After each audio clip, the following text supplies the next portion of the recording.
Okay, we all live in three-dimensional space. We're all pretty familiar with those integer dimensions, like dimension 1, 2, 3, 4, 5, right? But have you ever considered the existence of non-integer dimensions? For example, dimension 1.585. And what does the figure of dimension 1.585 look like? Today I'm going to show you one special triangle called Sierpinski triangle, whose dimension is 1.585. All right, what is dimension? Let's first look at this line segment example. If we enlarge it by 2x, then the larger line consists of two original lines. So the length increased by 2 to the power of 1. For a square, if we enlarge it by 2x, the bigger square will consist of 4 pieces of smaller square. So the area increased by 4x, 2 to the power of 2. And for a cube, if we enlarge it by 2x, then the bigger cube consists of 8 original cube. So volume increased by 8x, which is 2 to the power of 3. And what's their corresponding dimension? Well, for a line segment, the dimension is 1, which corresponds to the power of 2 in this case. And for square, the dimension is 2, and magically coincide with the power in this 2 to the 2.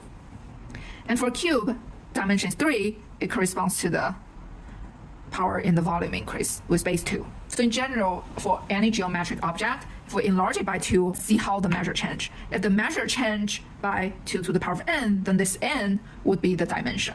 This very special geometric object, and it's called Sierpinski triangle. It looks like a triangle, except that in the center, the smaller triangle is cut off. And then for the remaining 3 triangles, all the center pieces are cut off. So this process continues forever. So this is not really a traditional triangle. It's called the Sierpinski triangle. And this triangle actually have non-integer dimension. Its dimension is around 1.585. Okay, how do we show this? Well, first let's enlarge it by 2x, like what we did before. How do we do that? Well, to make the edge length increase by 2, we just make 2 copy and do it like this. And then this bigger triangle also follows the same pattern, right? The inner triangle is cut out, and then also the other remaining triangles, the inner triangle also get cut out. So it's still a Sierpinski triangle. So what's the new measure? Note that the new measure is increased by 3x. Why? Because originally there's only one smaller Sierpinski triangle, and now we make 2 other copies. So in total we have 3 copies. That's why the measure increased by 3. And how do we write it as 2 to the power of n? Well, we can write it as 2 to the power of log of 3 with base 2. So that means this is our n, this is our dimension.